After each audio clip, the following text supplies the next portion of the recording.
Football season is officially over. Yep. No more college football, and there's no more pro football. And it's sort of weird when you turn on the TV and you have golf. Nothing's, bad about golf. I'm just like, where's some contact? Everyone be quiet. I said that before. I'm like, okay. So I miss it a little bit. And now, maybe you guys are familiar. So, you have the Pac-10 conference. You have, the Big 10 and Big 12. And then you have my favorite football conference, which is the Southeastern Conference. And I thought for this sermon illustration, I would actually wear the shirt of my favorite football team here today. And I don't know if you've noticed. You've probably noticed with different teams that certain teams produce a certain style of fans. Like the 12th man fan people, whatever they're about, okay? They're a little emboldened, okay? They're a little like, ugh, okay? But with the Southeastern Conference, you have a wide variety of fans. And so Auburn fans, like myself, generally walk around with we carry a tick. And it's because we expect to win all the time, but we don't. And as a result of all the intensity and everything playing out, we just sort of have a nervous tick, and there's something wrong with us, okay? Alabama fans, since they win all the time, they just walk around with a swagger. All right, so we're talking, and if you want to see this in action, watch Paxton, okay? So Paxton, they just sort of walk with this, They just got the swagger thing down going, okay? I can't really imitate it because I got the nervous tick of the Auburn fan. Florida fans just annoy everybody. Yeah, okay, they just do, all right? They even annoy people in the state of Iowa. It was that bad. Okay, I was in Iowa and they talked about how annoying the Florida fans were, okay? LSU fans, if you've ever met Clyde and Linda, that is an LSU fan. You really can't put words to them. They just are, okay? And then you have the Arkansas fans, which are my favorite because they are the most polite fans you've ever met. And it's because they don't really win all their games. They don't really lose all their games. They're just constantly mediocre.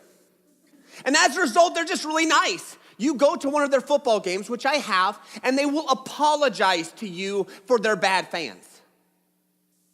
I'm not even joking. They're like, we are so sorry. That guy has just had too much alcohol, and he doesn't really know what he's doing. And so we want to apologize on behalf of all Arkansas fans everywhere. We are sorry, and we hope your experience is great here. Wow! You guys are awesome. I will go watch my team in your stadium any time of the week. And then you have Kentucky fans. They don't exist. They cheer for basketball. And that's pretty much it. See, because what happens is the identity of the team sort of sets the tone of the fans. Have you ever met a Patriots fan? Yeah, see? They just have it, okay? And you just know. Because the fan reflects the team. Winning teams have winning fans. Losing teams like the Cleveland Brown fans, except for this 1 year in 40, you just tell, you're like, oh, you're a Browns fan. I'm sorry. Losing teams produce losing fans. And we're going to be studying a passage in 2 Kings 6. Starting in verse 8. And you're going to get this sense that, and it's how often they reference it, but they repeatedly reference Elisha as being a man of God. And it's really cool because they're like, man of God, the man of God said this, and the man of God did this, and the man of God. And so they're constantly identifying Elisha with his team. They're identifying Elisha as being a part of God's team, and Elisha stands out here as somebody different. He seems to be on a different wavelength. He seems to be functioning different because he is approaching life from the perspective of a winner instead of one that's losing. He's approaching life as one as on God's side and God's team, not as one who is not. And so what we're going to try to do, and we're going to take out of this, is just sort of 2 points and 2 things to remember.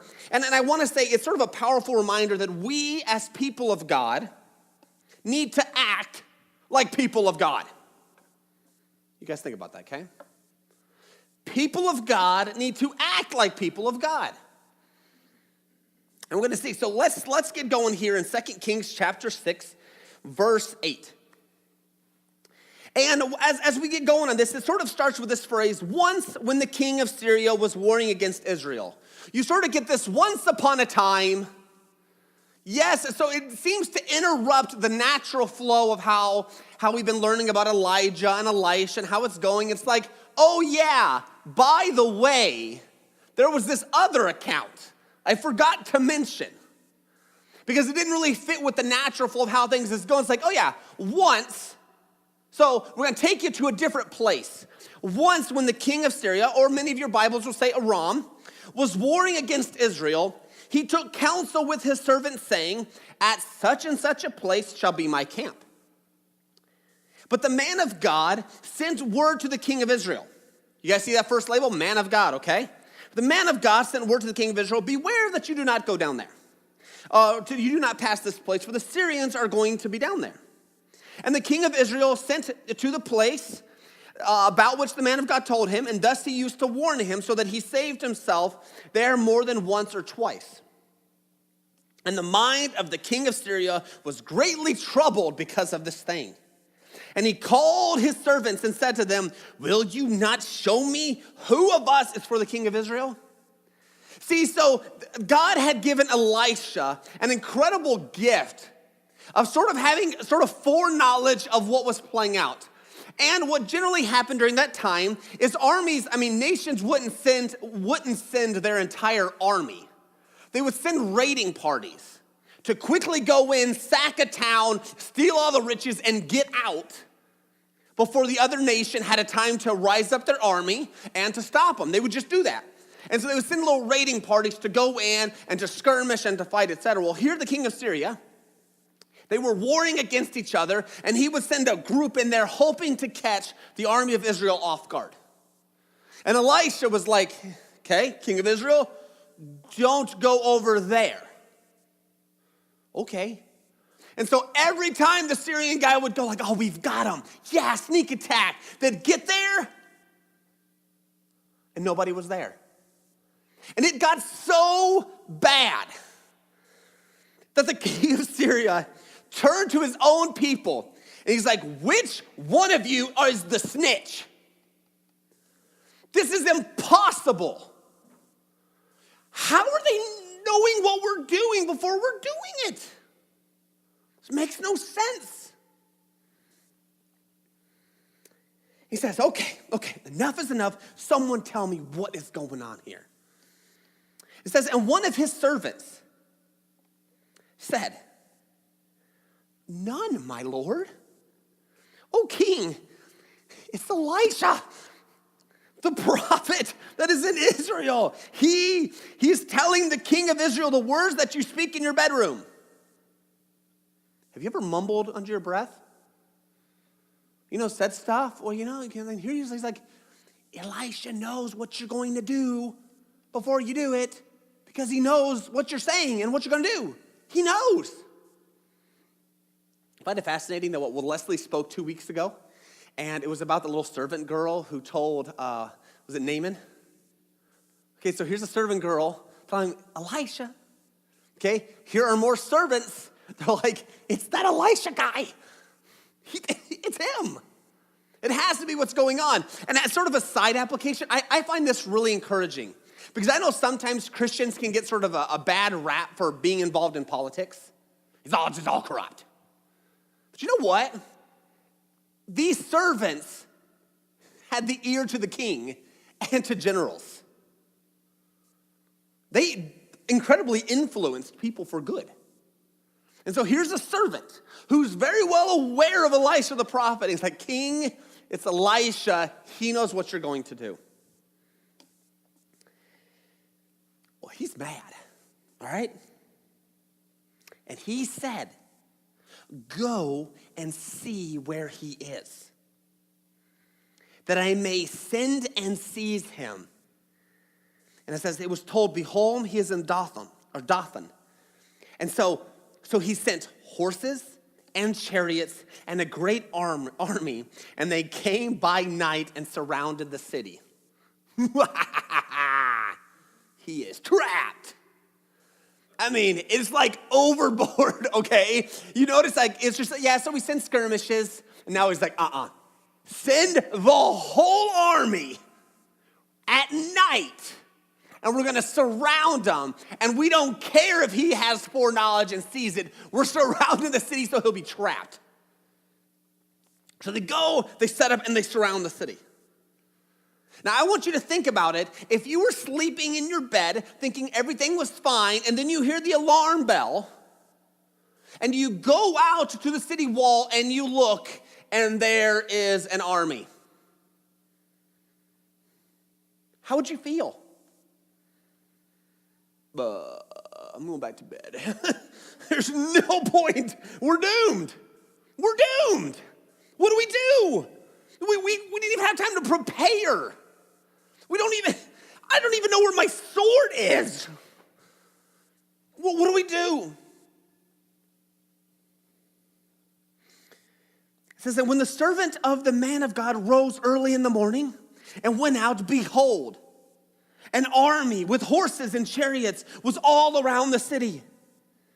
And the servant said, alas, my master, what shall we do? What shall we do? This is a normal human reaction. We can't escape. We can't run.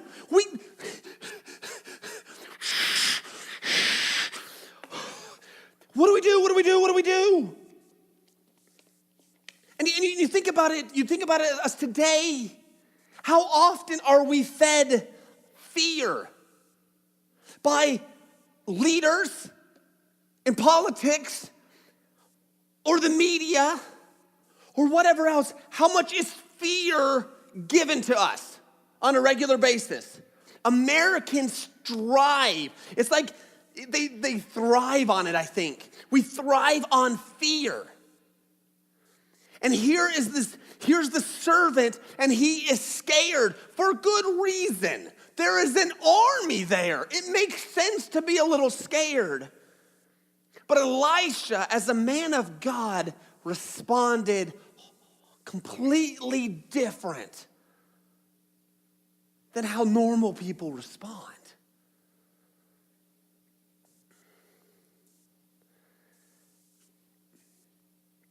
See, look, he said, do not be afraid. You have no reason to worry. For those who are with us are more than those who are with them. Now, I want you to consider yourself as a servant. You woke up, you see the giant army already surrounded your city. There is no escape. And Elisha's like, we have them right where we want them.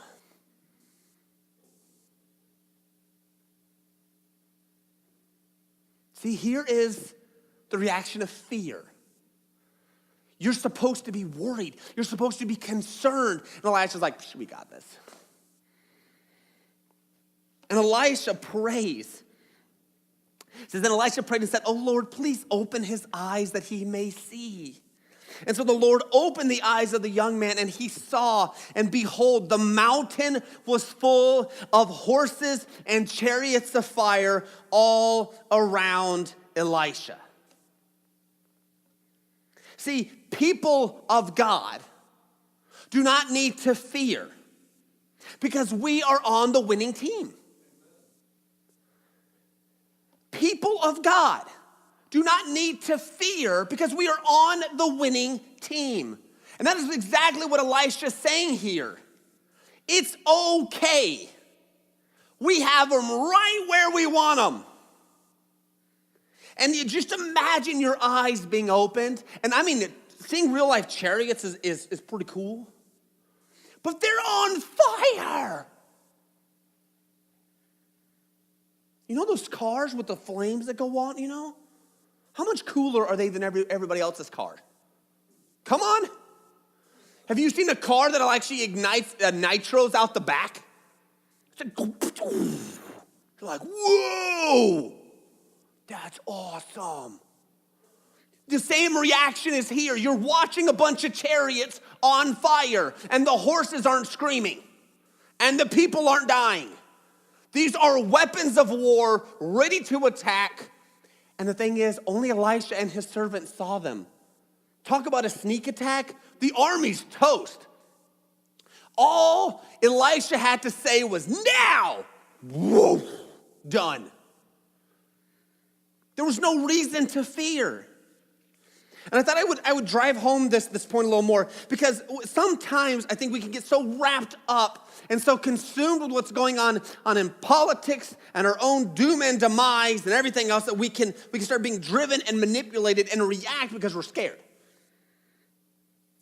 But it says in Romans 13, chapter 1, it says, let every person be subject to the governing authorities, for there's no authority except from God. And those who have existed have been instituted by God. So it's literally saying is God has placed in each nation that authority has been allowed because God feels like it. God has instituted and allowed that power to be in place. And it says in Proverbs 21:4, the Lord can control a king's mind as he controls a river. He can direct it as he pleases. And if he can direct and guide the mind of a king just as easy as he can a river, then pretty much he can direct and guide anybody and any situation in any way he wants to. Daniel says in Daniel chapter 2, verse 20, Daniel says, blessed be the name of God forever and ever, to whom belong wisdom and might. He changes times and seasons. He removes kings and sets up kings. He gives the wisdom to the wise and knowledge to those who have understanding. So the question is, why are we scared? Why do we act fearful? We have no reason to be fearful. I'm not saying we should walk around with a little swag, but I think we should walk around with a little swag. We should be confident we are on the winning team. It's awesome. No matter what's going on around you, God has it perfectly under control. And I will say this, if the situation, for whatever it is, got so bad that you died, you know where you go when you die? So why are we scared? I mean, why? That's what would happen. There's no reason for us to be scared.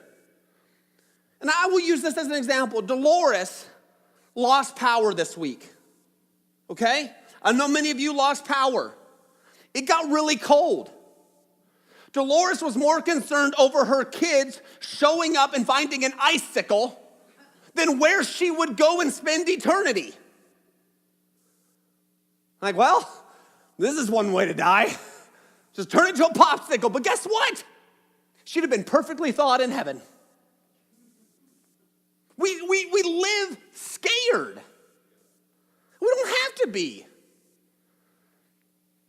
So I hate saying this, but maybe we should walk around like that Alabama fan with a little swag. Or maybe we should walk around like that the Patriots fan, because they're on the winning team, and that's what we are. Let the rest of the country and the rest of people be scared. We have the Lord. He has it all figured out, and I can rest in that. So let's keep going. So people of God don't need to show fear. We have no reason to be scared. So let's keep going here, okay? So this is fun. This is so usually in Sunday school, this is where the story would stop. Okay? And then you start reading the rest of it, you're like, this is even better. Okay, so he says, and when the Syrians came down against him, Elisha prayed to the Lord and said, strike these people dead. No, he didn't, did he? We're talking chariots of fire, armies, and he's like, blind them. Wait, what? You have like special ops, super angel army, blind them. Make them see an eye doctor. See, my naturalist instinct, yeah, stupid Syrians try to kill me and trap me in my city. Why, yeah. No, make them blind. And so he struck them with blindness in accordance with the prayer of Elisha. You don't think your prayers do something? If he hadn't have prayed this, what was going to happen to him? Yeah. Poor Syrians want to know what happened to themselves. They just died. And Elisha said to them, this is not the way. This is just also blows my mind. So the army's like, blindness. Imagine the panic that would set in. Just imagine that. You're charging ahead, and suddenly you can't see. What do?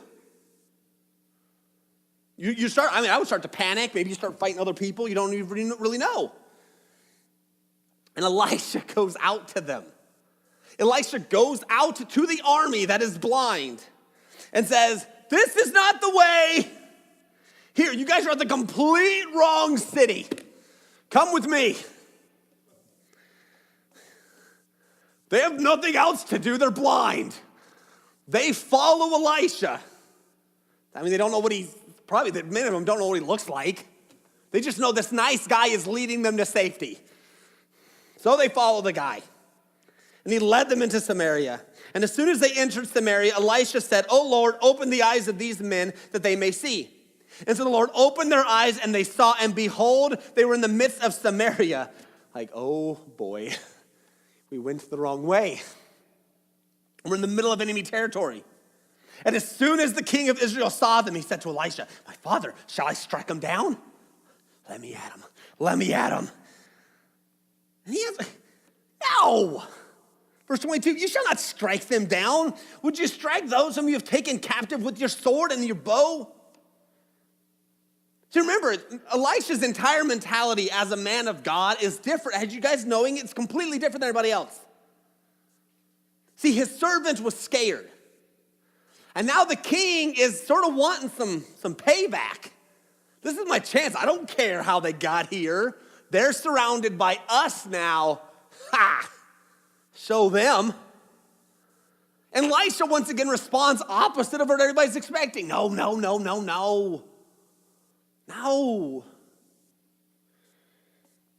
Feed them.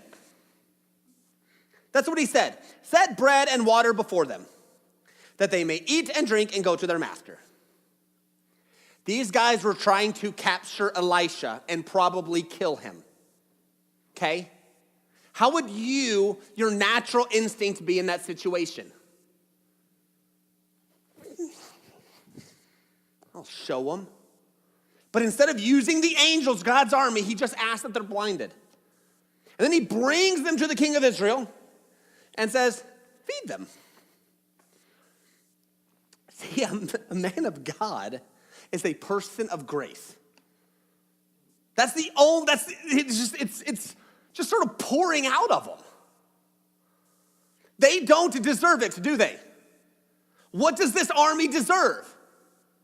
Death. The army deserves punishment. The king of Israel recognized this.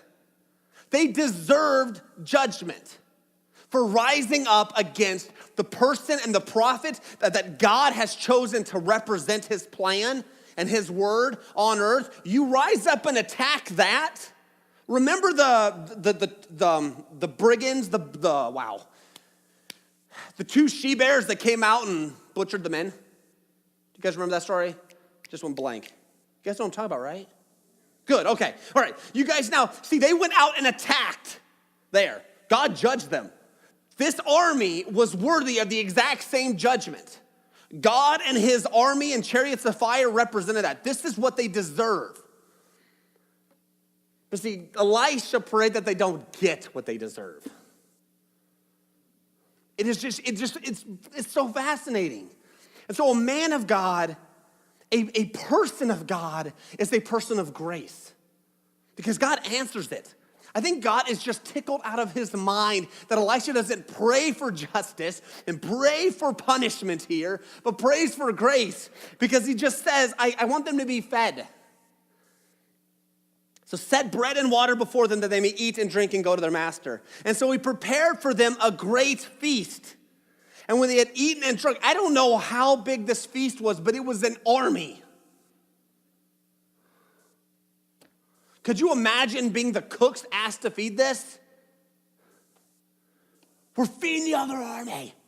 Wait, what? Scramble us up some eggs. How many eggs? This is insane, but this is the grace of God on display. It doesn't make sense, but he pours it out on us anyway. And it says, and the Syrians did not come again on raids into the land of Israel. They learned their lesson. There was not going to be a single guy like, let's raid Israel. Nah, nope. Not even. Last time we did it, I got blinded, and then we got led by the guy we were supposed to get, and then we were there, and then they fed us. Not happening. So embarrassing. There's no way we're going. It just wasn't happening, okay? And that was their mentality. We're not raiding in there again, okay? No. We're not in the mood for this. And I think that's what grace does. I think grace legitimately, true grace demonstrated on people shocks you. It rattles you when you consider that in the depth of my sin, God still sent Jesus to die for me. I didn't deserve it, but he did it anyway. That truth should rattle us. See, people of God are people of grace. We need to be showing grace. See, and Jesus taught this here in Matthew chapter 5, verses 11 and verse 44. He says, blessed are you when others revile you and persecute you and utter all kinds of evil against you on my account. But I say to you, love your enemies and pray for those who persecute you. This is persecution on an epic level. They sent a whole army to capture one guy. This wasn't a bully. This was an army. This is persecution. That's what he was. He was literally doing the work of God as a man of God, and he was getting persecuted, AKA surrounded and attacked, and was going to get captured and killed. I thought it was a neat little illustration here. It was by Clip Art Features for Church Newsletters by J.W. Knight, page 53, if you guys want to look that up. It says, when a person works an 8-hour day and receives a fair day's pay for his time, that is a wage. When a person competes with an opponent and receives a trophy for his performance, that is a prize. When a person receives appropriate recognition for his long service or high achievements, that is an award. But when a person is not capable of earning a wage, can win no prize, and deserves no award, yet receives a gift anyway, that is a good picture of God's unmerited favor. So this is what we mean when we talk about the grace of God. The army of Aram deserved punishment and judgment. They earned death. They earned punishment. Their prize was being killed by the army of God. That was justly what they deserved. And Elisha's like, I will feed you instead. And that is the grace of God on display. And so Paul, and I just want to bring this all to a conclusion. Paul in Romans chapter 12 says this about the character of a person of God, okay? He says, and I want you to, when I read this, I want you to just think about how this mentality here in Romans 12 differs so much from the world at large. And he says, let love be genuine. Abhor what is evil, hold fast to what is good. Love one another with brotherly affection. Outdo one another in showing honor. Do not be slothful in zeal, be fervent in spirit, serve the Lord. Rejoice in hope, be patient in tribulation, be constant in prayer. You guys notice these things that keep showing up in just our little account here of Elisha? Contribute to the needs of the saints and seek to show hospitality. Bless those who persecute you. Bless and do not curse them.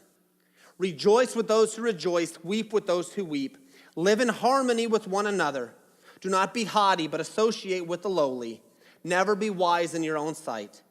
Repay no evil for evil, but give thoughts to do what is honorable in the sight of all. And if possible, so far as it depends on you, live peaceably with all. So let's live like Elisha. Let's live fearless because we are on the winning team, and show grace because God is a God of grace and showed us